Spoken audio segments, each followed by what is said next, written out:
আমি পরকাল হয়ে যাব। এরপরে কি করলেন? সন্তানেরা সকলে মিলে এসে পরামর্শ করলেন, এই রাত্রিবেলায় বাবাকে যদি কোনো ডাক্তার না দেখানো হয়, সদরে যদি না নিয়ে যাওয়া হয়, তাহলে আমাদের বাবাকে বাঁচানো যাবে না। সন্তানেরা পরামর্শ করে সদরে নিয়ে গেলেন। সদরে নিয়ে যাওয়ার পর পরামর্শ করে ডাক্তাররা পরামর্শ করে প্রাথমিক চিকিৎসা দিলেন। কিছুক্ষণ যাওয়ার পর ডাক্তার সাহেব নারী ভাবে ধরছে। কি ধরছে? নারীটা একটু ধরছে। এই জায়গার ভিতরে কিন্তু দেখবেন একটা নাড়ি আছে, একটা রোগ আছে।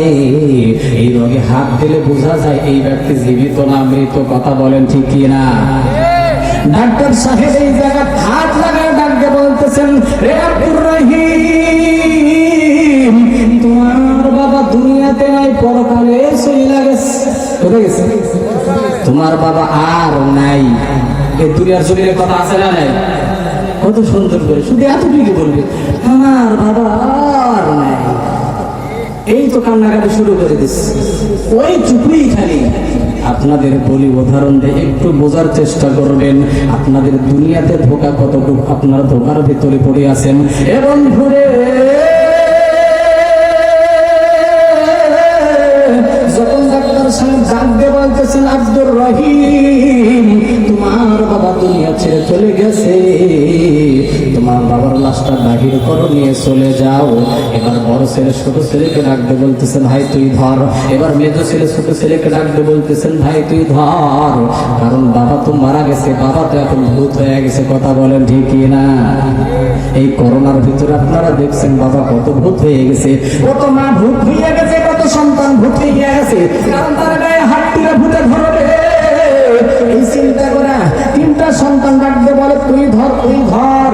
এরপরে দেখবেন অনেক সন্তানেরা আছে ওই জায়গার ভিতরে যারা ট্রলি ঠেলে এই ট্রলিওয়ালাদেরকে ডাকতে বলতেছেন, ভাই একটু ট্রলি তো উঠায় দিয়া ওই যে গাড়ির, আমাদের বাড়ি এলাকায় একটা ভোটবুড়ি আছে। ভোটবুড়ি আছে না? কি নাম বলে? মিশুক মনে হয় নাকি? দেখবেন আপনাকে বাড়িতে নিয়ে আসার জন্য হয়তো একটা মাইক্রো ভাড়া করবে। মাইক্রো ভাড়া করার পর বাড়িতে খবর হয়ে গেছে, ও আমার দিদি, আমার বাবা আর নাই, খাটিয়া রেডি করো। খাটিয়া নিয়ে আসা রেডি করছে। আপনার বাড়ির মালিক আপনি, আপনি টাকার মালিক, আপনি বাড়ির মালিক, আপনি গাড়ির মালিক। এবার দিদি ফোন করে ডাকতে বলতেছেন, বাবার লাশ কত দূর?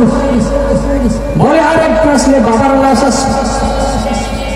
বিবি স্বামীরে ডাকতে বলতেছেন, প্রাণের স্বামী, আমার শ্বশুর আব্বার লাশটা যেন বাড়ির ভিতরে প্রবেশ না করাও।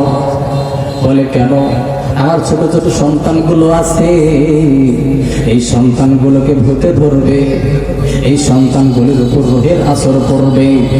এবং ধরে আপনি রাস্তার ভিতরে আপনি আছেন, আপনার সন্তানের বিবি ডাকতে বলতেছেন, প্রাণের স্বামী,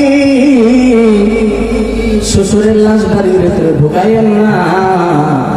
বলে কোথায় রাখবো? আমাদের খোলানের শেষ প্রান্তে, যেই জায়গার ভিতরে কুকুর, বিড়াল, শিয়াল বসবাস করে। কথা বলেন ঠিক না? এবং আমার কথার সাথে একটু মিলাবেন, আপনি গুরুত্ব দিবেন, কথাগুলো দিলের কান লাগায় শোনেন, একটা কথাও ভুল হবে না। আপনি এত টাকার মালিক, আপনি বাড়ির মালিক, আপনি গাড়ির মালিক। বাড়ির বউ ডাকতে বলতেছেন, প্রাণের স্বামী, আমাদের খোলানের শেষ মাথায় যেই জায়গার ভিতরে কুকুর বসবাস করে, যেই জায়গার ভিতরে কুকুরকে খাবার দেয়, যেই জায়গার ভিতরে শিয়াল বসবাস করে, ওই জায়গার ভিতরে নাই খেয়ে। কারণ বাড়ির ভিতরে যদি নিয়ে আসলে প্রাণের স্বামী, আমার সন্তানদেরকে ধরতে ধরবে, রোহের আসর পড়ে যাবে। এ বন্ধু, আপনার কেমন দাম দেখেন, আপনার কেমন দাম? এই দুনিয়াতে আপনার কোনো দাম নাই। আপনার বিবি আপনার সাথে অভিনয় করতেছে, আপনার সন্তান আপনার সাথে অভিনয় করতেছে। এরপরে আপনাকে যখন বাড়িতে নিয়ে আসছে, গাড়ি থেকে নামানোর সঙ্গে সঙ্গে বড় ছেলে ডাকতে বলতেছেন, ভাইজান, আমার বিবি বলেছেন বাড়ির ভিতরে যাতে প্রবেশ না করাই। বলে কোথায় রাখবে, কোথায় রাখবে? ওই যে বাড়ির শেষ প্রান্তে খোলানের ওই জায়গার ভিতরে রাখো, ওই জায়গার ভিতরে আপনাকে রাখবে। আপনাকে আর বাড়ির বারান্দায় উঠাবে না। কথা বলে ঠিক না? কোথায়? আপনাদের এদিকে মনে হয় ওটাই, আপনি মারা গেলে যে খাটে ছিলেন ওই খাটে উঠাবে, যে কম্বলে আপনি থাকবেন সেই কম্বলে শোয়া যায়, কোথাও দিবে না। মাত্র 3টা টুকরা কাপড় আপনাকে পরায় দিবে। আমার মুসলমান ভাইরা রে, আপনাকে কোরআনের শেষ প্রান্তে রাখবেন, আপনাকে আবার গোসল দেওয়ানোর জন্য এমন একটা জায়গা নির্ধারণ করবে যেই জায়গার ভিতরে কোনো মানুষ বসবাস করে না, মানুষ দাঁড়ায় না। বলে কেন? কেন? এই ব্যক্তিকে যেখানে গোসল দেওয়ানো হবে ওই জায়গায় রোজ আশা করে, ঠিক না? রোজ আশা করে। এই কুসংস্কার আছে না নাই? আপনি যেই জায়গার ভিতরে আপনাকে গোসল দিবে ওই জায়গাটা এত নোংরা, সে জায়গায় আপনি বসতে পারবেন না। বলে কেন? এই জায়গার ভিতরে রূহ যাওয়া আসা করবে, ওই জায়গায় এমন একটা নিকৃষ্ট জায়গায় গোসল দাও, সেই জায়গাতে গোসল দেওয়ার পর আর কোন বাচ্চা কাচ্চা ছেলে সন্তান বলেন আর মেয়ে সন্তান কেউ হাঁটা চলাফেরা করবে না। এ বন্ধুরে,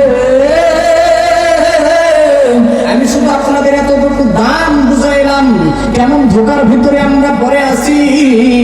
ধোকার ভিতরে থাকার কারণে আমরা চোখে রঙিন চশমা দিয়ে আছি, এই জন্য দুনিয়ার মহাব্বতে পইরা আছি।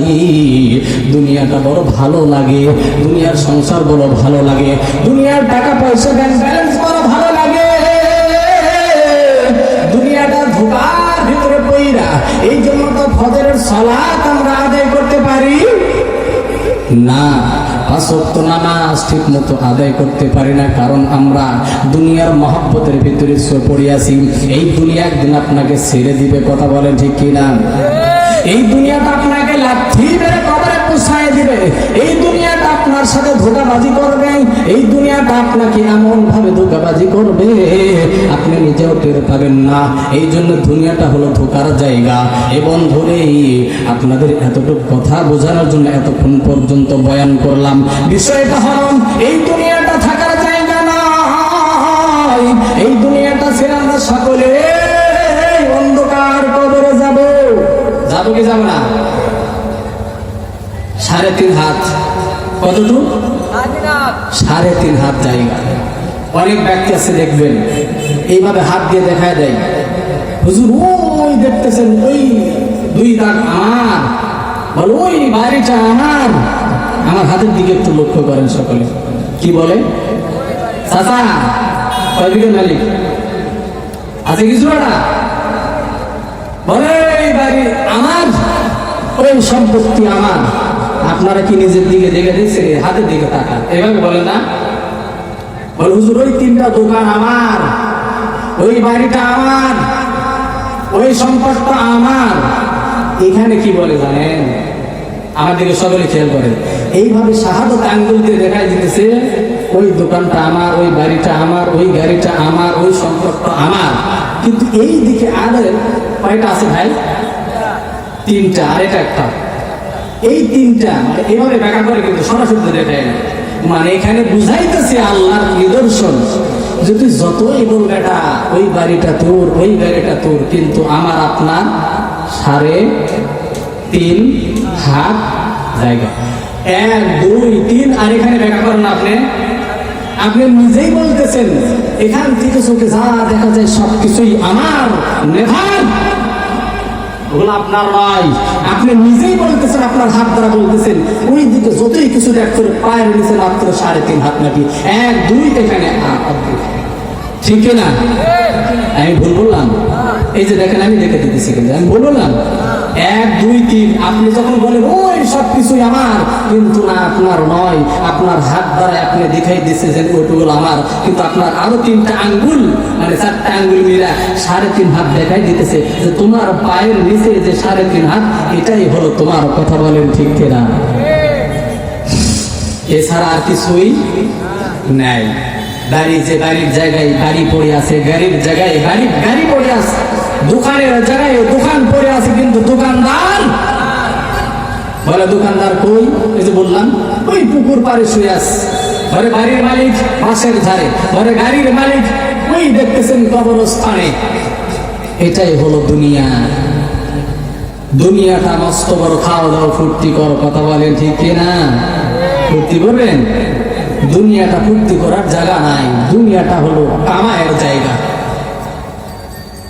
আর দুনিয়া মাজরাতুল আখিরাহ, দুনিয়াটা হলো আখিরাতের ক্ষেত, উপার্জন করার জায়গা।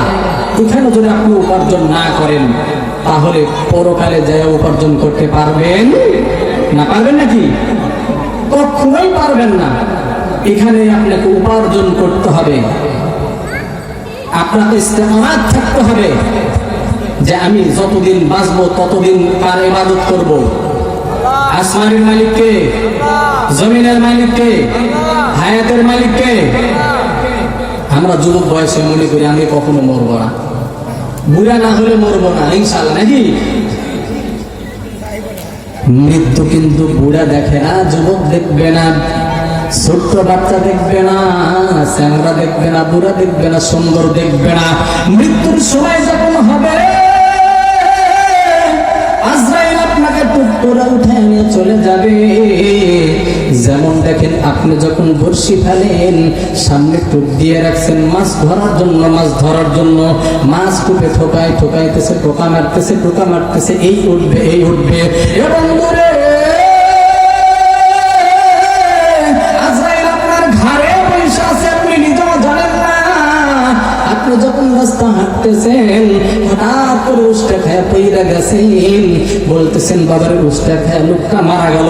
ভালো মানুষ বাজারে গেল, বাজারে যাওয়ার পর আর কেন ফিরলো না? বলে মারা গেছে, কারণ আজরাইল ওই জায়গার ভিতরে বসে আছে।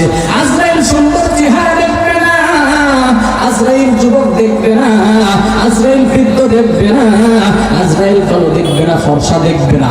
আজরাইল যখন সময় হয়ে যাবে আপনার গালে বর্ষি লাগায় উঠায় নিয়ে চলে যাবে। এই জন্য দুনিয়াতে অহংকার কইরা কোনো লাভ নাই, দুনিয়াতে আপনি বেমাগ দেখায় কোনো লাভ নাই, সম্পদের পাহাড় দেখায় কোনো লাভ নাই। এই দুনিয়া ছেড়ে আমাদের সকলকে চলে যেতে হবে কি হবে না? সকলকে যেতে হবে। মাত্র 3.5 হাত জায়গা পাবো, 3 টুকরা কাপড় পাবো, এর বেশি আমাদের কারো কিছুই হবে না। এই জন্য দুনিয়া ছেড়ে যাওয়ার আগে আমাদের ইবাদত করার দরকার আছে না নাই? এই কথা বলেন, আছে না নাই? আমি আপনাদের সামনে ছোট্ট একটা আয়াতে কারিমা তেলাওয়াত করেছি। এই আয়াতে কারিমা সকলে জানেন, হুজুরেরা ওয়াজ করে, মসজিদের ইমাম সাহেব ওয়াজ করে। এই আয়াতে কারিমা আপনাদের সামনে তেলাওয়াত করেছি। আয়াতে কারিমাতে আল্লাহ রাব্বুল আলামিন বলেন, মা খালাকতুল জিন্না ওয়াল ইনসা ইল্লা লিয়াবুদুন। আল্লাহু আকবার। আমার আল্লাহ রাব্বুল আলামিন